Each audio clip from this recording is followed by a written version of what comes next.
सांगताना आनंद वाटतो, आपलं महाविस्तार ऍप हे आता जेव्हा इंडिया AI समिट मध्ये गेलं, केंद्र सरकारने केवळ त्याची तारीफ केली नाही, तर केंद्र सरकारने सांगितलं आता महाविस्तार तुम्ही केलाय, आता भारत विस्तार आम्ही करू, अशा प्रकारचं ऍप आता केंद्र सरकार देखील या ठिकाणी तयार करताय.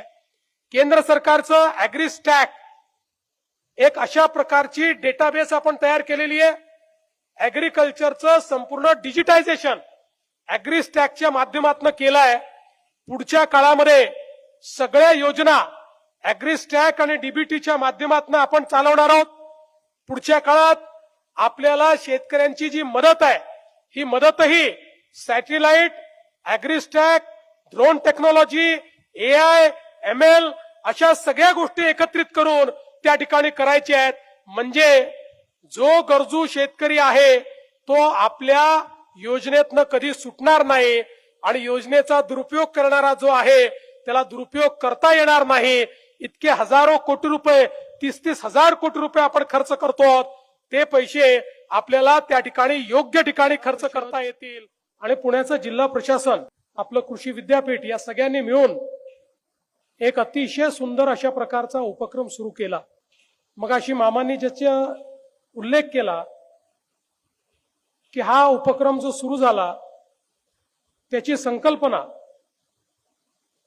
आमचे दिवंगत सहकारी आणि राज्याचे तत्कालीन उपमुख्यमंत्री माननीय अजितदादा पवार यांची होती. आणि पहिल्याच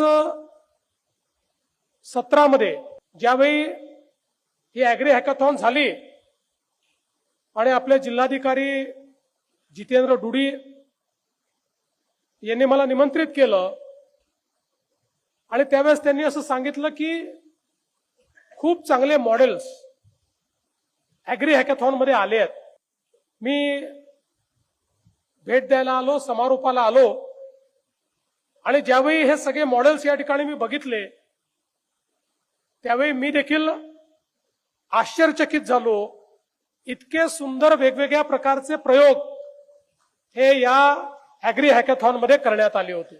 मुळामध्ये आपल्या सगळ्यांना कल्पना आहे, देशामध्ये सदैव आणि सर्वाधिक संकट हे जर कोणावर येत असेल तर ते आमच्या शेती क्षेत्रावर येतं, ते आमच्या शेतकऱ्यांवर येतं. वातावरणाच्या बदलाचा सर्वात जास्त परिणाम आज कुठल्या एका क्षेत्रावर असेल तर ते कृषी क्षेत्र आहे. आणि म्हणून कृषी क्षेत्राला शाश्वत करायचं असेल तर आपल्याला तंत्रज्ञानाचा उपयोग करावा लागेल. एकीकडे आपल्याला प्रिसिशन ऍग्रीकल्चर ज्याला म्हणतो, अशा पद्धतीनं ज्या वस्तू आपण वापरतो, जे श्रम आपण करतो, या प्रत्येक गोष्टीचा जो काही उपयोग आहे हा आपल्याला कमीत कमी कसा करता येईल, जे इनपुट्स आहेत कमी उपयोग करून महत्तम फायदा कसा घेता येईल, कमीत कमी श्रमात आम्हाला जास्तीत जास्त आउटपुट कसं घेता येईल, अशा पद्धतीचा विचार हा कृषी क्षेत्रात करणं गरजेचं आहे.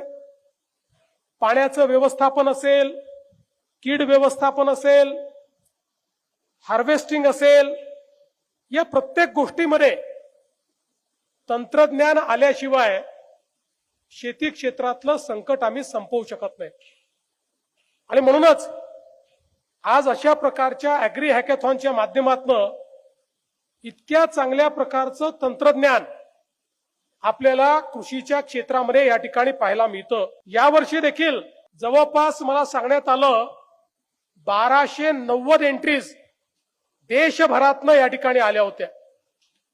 खरं तर हे पुणे ऍग्री हॅकॅथॉन आहे, पण देशभरातनं इथे चांगल्या प्रकारचं तंत्रज्ञान येत आहे. त्यामुळे सूरजनी आणि डुडींनी जी मागणी केलेली आहे पहिलेच, आणि माननीय आमच्या कृषी मंत्र्यांनी त्याला दुजोरा दिलेला आहे, ते पहिली घोषणा ही करतो की पुढच्या वर्षीपासनं हे पुणे ऍग्री हॅकॅथॉन असणार नाही, हे महाराष्ट्र ऍग्री हॅकॅथॉन म्हणून संपूर्ण महाराष्ट्राच्या लेवलवर हे ऍग्री हॅकॅथॉन होईल. आणि या हॅकेथॉनमध्ये जो एक सर्वोत्तम पुरस्कार असेल तो माननीय अजितदादा पवार यांच्या नावाने दिला जाईल, ही देखील या ठिकाणी मी घोषणा करतो. आज आपण बघितलं की जे आपलं पहिलं ऍग्री हॅकेथॉन झालं त्याच्यामध्ये शेवटी लोकांनी जे संशोधन केलंय ते या ठिकाणी ते मांडतात. मांडल्यानंतर जे संशोधन हे स्केलेबल आहे, मार्केटेबल आहे, ज्याचा कमर्शियल उपयोग होऊ शकतो, म्हणजे जे प्रॉडक्ट म्हणून शेतकऱ्यांच्या उपयोगात येऊ शकतं, अशा प्रकारचं संशोधन हे आपण त्या ठिकाणी त्यांना मदत करतो आणि मदत करून एका स्टार्टअपच्या रूपामध्ये त्यांना प्रोडक्शन मध्ये जाता येईल आणि ते मार्केटेबल करता येईल अशा पद्धतीची मदत आपण त्यांना करतो. मला सांगताना आनंद वाटतो, पहिल्या ऍग्री हॅकेथॉन मध्ये 4 उत्पादनाचं व्यावसायिक उत्पादन हे ऑलरेडी सुरू झालेलं आहे. म्हणजे मला असं वाटतं की ही यशस्वीता या ऍग्री हॅकेथॉनची आहे की मागच्या वर्षी निवडलेल्यांपैकी 4 उत्पादनं आता शेतकऱ्यांना कमर्शियली उपलब्ध आहेत. 8 अजून त्याच टप्प्यामध्ये आहेत आणि 12 नवकल्पना अशा आहेत की ज्याला कृषी विद्यापीठाने त्याचं प्रमाणीकरण केलेलं आहे. म्हणजे पुढच्या काळामध्ये त्याही अशा पद्धतीनं स्केलेबल होतील आणि कमर्शियली आपल्याला उपलब्ध होतील. आज देखील ज्या काही आम्ही या ठिकाणी वेगवेगळे मॉडेल्स बघितले, मी मगाशी मॉडेल्स बघितल्यानंतर लक्षात राहावं म्हणून लिहून घेतलं की काय काय आपण बघितलं. खरं म्हणजे प्रत्येक स्टॉल बघण्यासारखा होता. मी तर या ठिकाणी अशी विनंती करणार आहे की डुडी पुढच्या वर्षी मला तुम्ही 2 वेळा बोलवा. एकदा फक्त पाहायला बोलवा आणि दुसऱ्यांदा या कार्यक्रमाकरता बोलवा. कारण ज्यावेळी आपण काही स्टॉल पाहतो आणि काही पाहत नाही, त्यावेळी ज्यांचे स्टॉल आपण पाहत नाही त्यांना असं वाटतं की आमची मेहनत एवढी आम्ही केली आहे आणि मुख्यमंत्री आमच्या समोरून निघून गेले आणि आमच्याकडे पाहिलं देखील नाही. पण मी एक सांगतो की निश्चित सगळ्यांनी अतिशय चांगली मेहनत केली आहे. आम्ही जे काही स्टॉल्स आज बघितले, इतके चांगल्या प्रकारच्या त्या ठिकाणी त्यांनी व्यवस्था उभ्या केल्या आहेत. एक आम्ही जो पहिला स्टॉल बघितला ज्या ठिकाणी स्लो कार्बन रिलीज, आपल्याला माहिती आहे की ऑर्गॅनिक कार्बन हे आपल्या पिकाच्या वाढीकरता सगळ्यात महत्वाचं असतं आणि त्याकरता अनेक गोष्टींचा आपण वापर करतो. पण आता अशा पद्धतीनं कार्बन कॅप्चर करून त्याला अशा प्रकारच्या एन्झाईम्स मध्ये तयार केलेला आहे की त्याचा स्लो रिलीज होतो. तो स्लो रिलीज झाल्यामुळे पिकांची वाढ चांगली होते, त्याच्यामुळे पाणी कमी लागतं, त्याच्यामुळे इतर गोष्टी ज्या आपल्याला टाकाव्या लागतात त्याही गोष्टींचा खर्च आपला कमी होतो आणि म्हणून अतिशय चांगल्या प्रकारे हे स्लो कार्बन रिलीज मेकॅनिझम या ठिकाणी आपल्याला पाहायला मिळालं. दुसरं, सॉइल टेस्टिंग वाया सॅटेलाइट. आता आपण सॉइल टेस्टिंग हे लॅबमध्ये नेतो आणि मग त्या सॉइलमध्ये, मातीमध्ये वेगवेगळ्या प्रकारचे इन्ग्रेडियंट्स कशा प्रकारे आहेत याचं टेस्टिंग करतो आणि त्यात जी डेफिशियन्सी असेल ते आपण त्या ठिकाणी वेगवेगळ्या न्यूट्रिएंट्सचा वापर करून किंवा पद्धतींचा वापर करून आपण ते त्या ठिकाणी देण्याचा प्रयत्न करतो. आता जे मॉडेल आमच्या समोर आलं त्याच्यामध्ये थेट सॅटेलाइटच्या माध्यमातून त्या ठिकाणी एखाद्या शेतकऱ्याच्या शेतीची जी काही माहिती आहे, त्याचा सातबारा आहे, तो फीड केला तर सॅटेलाइट करेक्ट त्या ठिकाणी लॅटिट्यूड लॉंगिट्यूडचा उपयोग करून आणि त्याच्या मातीचं परीक्षण करून सॉइल हेल्थचं कार्ड त्याला देतोय. म्हणजे किती गोष्टी वाचल्या, किती श्रम वाचले. अर्थात मी त्यांना विचारलं की लॅबोरेटरीमध्ये आपण करतो त्याच्या किती टक्के तुम्ही आता तुमचा रिझल्ट आलेला आहे. सध्या तो 72-75% आला आहे. अजून थोडं त्यांनी मॉडेल ट्रेन केलं तर तो 85-90% येईल. आणि 90% तो जर आला तर मला असं वाटतं की अख्ख्या महाराष्ट्रामध्ये आपण त्याचा उपयोग करू शकू. आज आपण इतक्या मोठ्या प्रमाणात किती आपण 80 कोटी सॉइल हेल्थ कार्ड देतो. 80 कोटी सॉइल हेल्थ कार्ड आणि दर 2 वर्षांनी ते द्यायची आहेत. त्यामुळे अशा प्रकारचं तंत्रज्ञान जर नीट विकसित झालं आणि पुढच्या काळामध्ये ग्राउंड ट्रुथिंग करताही कुठल्याही मॉडेल जे आहे त्याच्यामध्ये आपल्याला 50% ग्राउंड ट्रुथिंग करायची आवश्यकता नाही. आपल्याला एआय आर्टिफिशियल इंटेलिजन्सचं मॉडेलच हे सांगेल की तुम्ही कुठे आणि किती ग्राउंड ट्रुथिंग केलं पाहिजे. ते जर आपण केलं तर इतक्या मोठ्या प्रमाणात आमच्या शेतकऱ्यांना त्याचा फायदा होईल आणि या सॉइल हेल्थ कार्डमुळे उत्पादन आणि उत्पादकता दोन्ही वाढवता येईल आणि उत्पादन खर्च हा आपल्याला कमी करता येईल. हे अतिशय चांगलं काम या ठिकाणी आपल्याला पाहायला मिळालं. एक अतिशय सुंदर अशा प्रकारचं स्प्रिंकलर आम्हाला पाहायला मिळालं जे 360 डिग्री स्प्रिंकलिंग तर करतेच, पण त्याहीपेक्षा महत्वाचं असं आहे की आपल्याला माहितीये शेतकऱ्याचं शेत चौकोनीच असतं असं नाहीये. त्यामुळे अनेक वेळा अनावश्यक भागात पाणी जास्त जातं, अनेक वेळा ते बाहेर जातं. आता ही अशी सिस्टीम यांनी उभी केली आहे की ज्याच्यामध्ये आपल्या शेताची आराजी त्याचा नकाशा हा जर फीड केला तर बरोबर जेवढं आपलं शेत आहे तेवढ्याच भागामध्ये ते स्प्रिंकलिंग करतं. जेवढं पाहिजे जेवढी आवश्यकता आहे तेवढंच ते करतं. मॉइश्चर कंटेंट जे हवं आहे ते मेंटेन कसं होईल हे देखील ते पाहतं. ही अतिशय सुंदर आणि प्रिसिशन अशा प्रकारची व्यवस्था ती देखील या ठिकाणी पाहायला मिळाली. एका स्टॉलवर आम्हाला मल्टी व्हेजिटेबल कल्टिवेटर पाहायला मिळालं. 3 भाज्यांना त्या ठिकाणी ते कल्टिवेटर 3 भाज्यांकरता उपयोगी होतं आणि इतकं चांगल्या प्रकारे ते त्यांनी तयार केलेलं आहे. त्यामुळे श्रमही वाचतात आणि त्यामुळे ज्याला आपण प्रिसिशन ऍग्रिकल्चर म्हणतो त्या पद्धतीनं आपली इनपुट कॉस्ट कमी करून, कारण आपल्याला माहिती आहे अलीकडच्या काळामध्ये सगळे सांगतात की शेतीमध्ये मजूर मिळत नाहीत, कमतरता आहे आणि अनेक वेळा मजुरीचा भाव म्हणजे आपण चांगला दिलाच पाहिजे त्याबद्दल माझ्या मनात शंका नाही आहे, पण त्याच्यामुळे जे काही नफ्याचं गणित आहे ते गणित जमत नाही. अशा सगळ्या परिस्थितीमध्ये हे एक अतिशय सुंदर अशा प्रकारचं कल्टिवेटर हे देखील एक पाहायला मिळालं. एक अतिशय सुंदर असं त्या ठिकाणी स्प्रेअर तयार केलेलं आहे ज्याच्यामध्ये पिकाकरता आवश्यक स्प्रेइंग आणि वीड म्हणजे बरोबर जिथे पीक आहे तिथे योग्य स्प्रे होईल आणि जिथे तण आहे तिथे वेगळा स्प्रे होईल. एकाच वेळी हे दोन्ही स्प्रे चालतील. त्यामुळे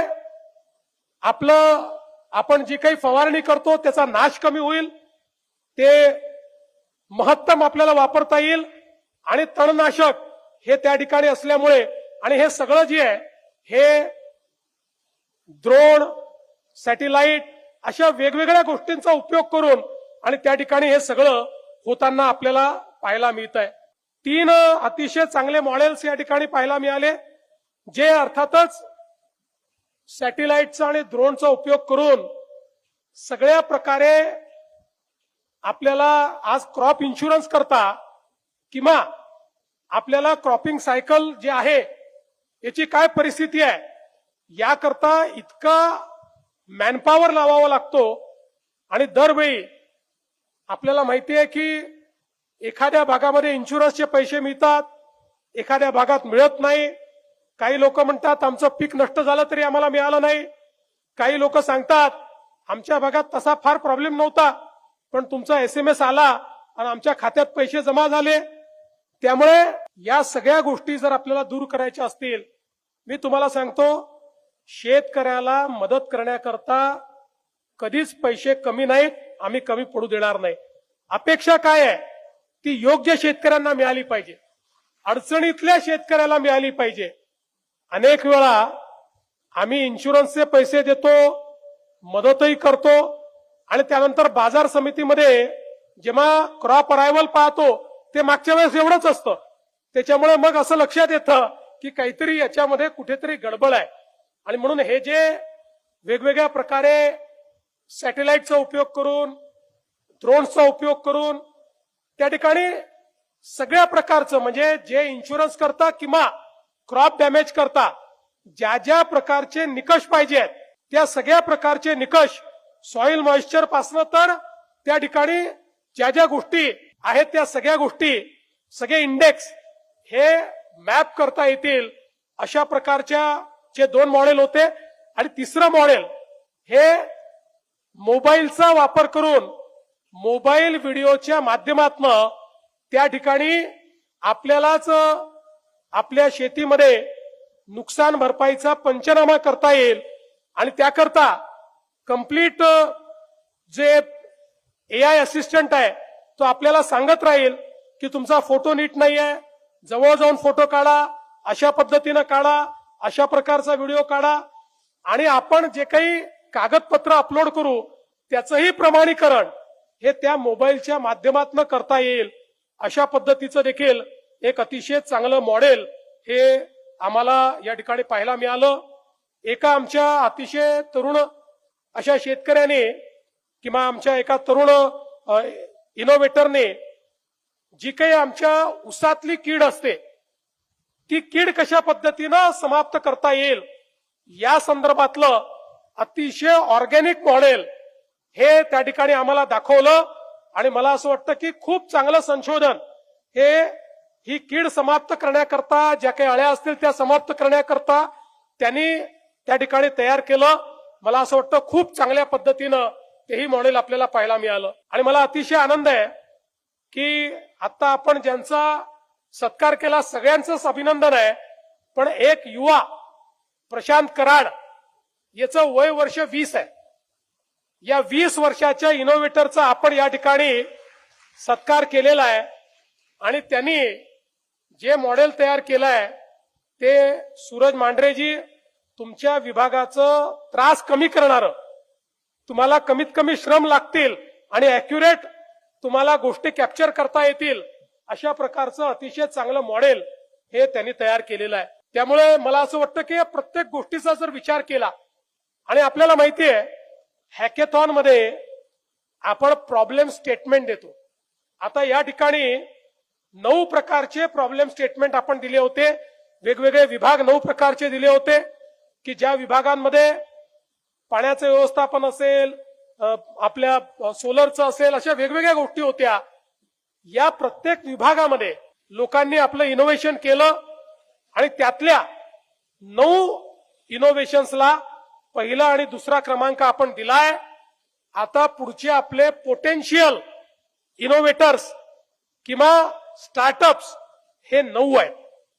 हे जे 9 लोक आहेत किंवा 9 दुने 18 लोक आहेत, या 18 लोकांच्या पाठीशी उभं राहून आता जे इन्क्युबेशन सेंटर आपण सुरू केलेलं आहे, इन्क्युबेशन सेंटरच्या माध्यमातून त्यांना मदत करायची, ते प्रॉडक्ट रिफाईन करायचं, त्याला स्केलेबल करायचं, कमर्शियल उपयोगाकरता ऍग्री स्टार्टअप पॉलिसी आपल्याकडे, आवश्यकता पडली तर त्याच्याकरता जो काही निधी त्यांना उपलब्ध करून द्यायचा आहे तो निधी देखील आपण उपलब्ध करून देऊ, जेणेकरून पुढच्या वर्षीचं ऍग्री हॅकेथॉन जेव्हा येईल, जसं आता मागच्या हॅकेथॉनचे 12 लोक आता कमर्शियल कडे चालले आहेत, 4 गेलेले आहेत, तशा पद्धतीनं या 18 पैकीही किमान 12 ते 15 लोक त्याच स्तरावर जातील. आणि या प्रत्येक गोष्टीतनं आमच्या शेतकऱ्याला त्या ठिकाणी फायदा होईल, त्याची उत्पादकता वाढेल, उत्पादन खर्च कमी होईल, शेतीचं किंवा जमिनीचं पोत चांगलं राखणं, त्या ठिकाणी जे काही संकट आता उभं राहिलेलं आहे त्या संकटातनं आपल्याला मुक्ती मिळेल. आज युरिया असेल, डीएपी असेल, याचा जो अनिर्बद्ध वापर आपण करतोय, आता हळूहळू त्याचेही अल्टरनेटिव्ह आपण देशात तयार करतो.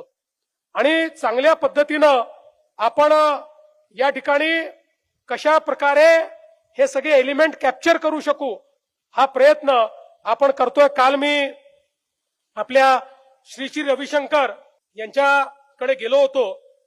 त्या ठिकाणी त्यांनी आता युरियाला रिप्लेस करण्याकरता 100% ऑर्गॅनिक अशा पद्धतीनं आणि पूर्णपणे सगळ्या गोष्टी आपल्या देशातल्या, नथिंग इम्पोर्टेड अशा पद्धतीचं त्या ठिकाणी त्यांनी प्रॉडक्ट तयार केलंय. मी त्यांना सांगितलं तुम्ही महाराष्ट्रामध्ये या. IITians आहेत, आपल्या महाराष्ट्रातलाच IITian आहे ज्यांनी ते तयार केलेलं आहे. मी त्यांना सांगितलं तुम्ही महाराष्ट्रामध्ये या. पहिला प्रयोग त्यांचा आता प्रयोग झाला, सगळं सर्टिफिकेशन 100% झालं. एक मोठा एरिया आम्ही तुम्हाला महाराष्ट्रात देतो, यावर्षी एका एरियात करू आणि ते जर सगळं यशस्वी झालं तर आपल्याला महाराष्ट्रात हे कसं स्केलेबल करता येईल हा प्रयत्न आपण करू. कारण आपल्याला माहितीये की आज या सगळ्या रासायनिक खतांमुळे एकीकडे जमिनीची परिस्थिती तर खराब होतेच आहे, पण आमचं परकीय चलन हे इतक्या मोठ्या प्रमाणात आम्हाला त्या ठिकाणी त्याच्याकरता द्यावं लागतंय. त्यामुळे देशाच्या अर्थव्यवस्थेवर एक मोठा ताण हा त्या माध्यमातून येतोय. मला असं वाटतं की निश्चितपणे अशा प्रकारचे जे प्रयोग आज आमच्या राज्यामध्ये होत आहेत, नैसर्गिक शेतीमध्ये आज जे प्रयोग होत आहेत, अनेक लोकांनी देशी गाय, तिचं गोमूत्र, शेण, गूळ अशा अनेक गोष्टींचा वापर करून जीवामृत शेती जी सुरू केलेली आहे की ज्यातनं मोठ्या प्रमाणात उत्पादकताही कमी न होता आणि आपली जी काही इनपुट कॉस्ट आहे ती कमी होते. अशा अनेक प्रयोगांना पुढे नेण्याचं काम आपल्याला करायचं आहे. आणि मला असं वाटतं की आर्टिफिशियल इंटेलिजन्स आणि मशीन लर्निंग AI/ML याच्यामुळे खूप मोठ्या प्रमाणात क्षेत्र बदलत आहे. मला आनंद आहे, महाराष्ट्र पहिलं राज्य आहे ज्यांनी महाविस्तारच्या माध्यमातून AIचा उपयोग चालू केला. आणि महाविस्तार ऍप असा आहे की कुठल्याही शेतकऱ्याला आपल्या कुठल्याही प्रश्नाचं उत्तर हे त्याच्या भाषेमध्ये या ऍपवर मिळणार आहे. त्याचं डेमॉन्स्ट्रेशन त्याला मिळणार आहे. त्या ठिकाणी तुमच्या प्रत्येकाकरता एक आमचा एजंट आहे जो तुम्हाला त्या ठिकाणी मदत करेल. तुम्हाला पाहिजे तो प्रश्न टाईप करा, टाईप करता येत नसेल तर तुम्ही तुमच्या भाषेत विचारा, तुम्हाला त्याचं उत्तर मिळेल. याच्यामध्ये जोही कृषीशी संबंधित प्रश्न आहे अशा सगळ्या प्रश्नांकरता हे मॉडेल आपण ट्रेन केलेलं आहे. आनंद वाटतो आपलं महाविस्तार ऍप हे आता जेव्हा इंडिया AI समिट मध्ये गेलं, केंद्र सरकारने केवळ त्याची तारीफ केली नाही तर केंद्र सरकारने सांगितलं आता महाविस्तार तुम्ही केलाय, आता भारत विस्तार आम्ही करू. अशा प्रकारचं ऍप आता केंद्र सरकार देखील या ठिकाणी तयार करताय. केंद्र सरकारचं ऍग्रीस्टॅक एक अशा प्रकारची डेटाबेस आपण तयार केलेली आहे. ऍग्रीकल्चरचं संपूर्ण डिजिटायझेशन ऍग्रीस्टॅकच्या माध्यमातून केलंय. पुढच्या काळामध्ये सगळ्या योजना ऍग्रीस्टॅक आणि डीबीटीच्या माध्यमातून आपण चालवणार आहोत.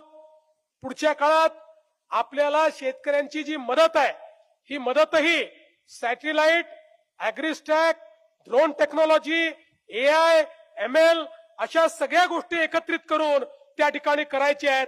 म्हणजे जो गरजू शेतकरी आहे तो आपल्या योजनेतनं कधी सुटणार नाही आणि योजनेचा दुरुपयोग करणारा जो आहे त्याला दुरुपयोग करता येणार नाही.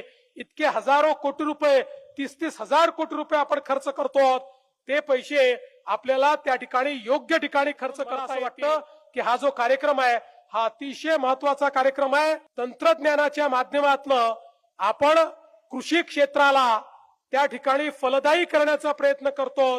कृषीचं क्षेत्र जसं मगाशी सांगितलं की जास्त प्रोडक्शन म्हणजे कमी नफा, अशा पद्धतीची जी इथली परिस्थिती आहे या परिस्थितीतनं कृषी क्षेत्राला बाहेर काढण्याकरता जसा जसा उत्पादन खर्च आणि कमी होईल, उत्पादकता वाढेल, तसं तसं वाढलेलं प्रोडक्शन देखील आपल्याला नफा देईल. आणि त्यासोबत हळूहळू आपण बघितलं आता अॅग्रो प्रोसेसिंग मध्ये देखील आपण काही लोकांना पुरस्कार दिले आहेत. अॅग्रो प्रोसेसिंग असेल किंवा मार्केट ऍक्सेस असेल, या गोष्टी जशा जशा आपण इम्प्रूव्ह करू तसं तसं हे क्षेत्र उत्तम प्रकारे काम करेल. आणि म्हणून मी पुन्हा एकदा अॅग्री हॅकॅथॉन मध्ये या ठिकाणी आलेल्या सगळ्या इनोव्हेटर्सचं मनापासून अभिनंदन. आपण एंटरप्राइज मध्ये जे काम करतात त्यांना एंटरप्रेन्युअर्स किंवा ऑन्टरप्रेन्युअर्स म्हणतो, तशा प्रकारे आता अॅग्रीप्रेन्युअर्स हे आपण या माध्यमातून तयार केल्याशिवाय राहणार नाही. आणि त्यात महाराष्ट्र पहिल्या क्रमांकावर असेल हा विश्वास मी व्यक्त करतो आणि या चांगल्या कार्यक्रमात आपण मला निमंत्रित केलं त्याबद्दल आपले आभार मानून मी माझे 2 शब्द संपवतो. धन्यवाद. जय हिंद, जय महाराष्ट्र.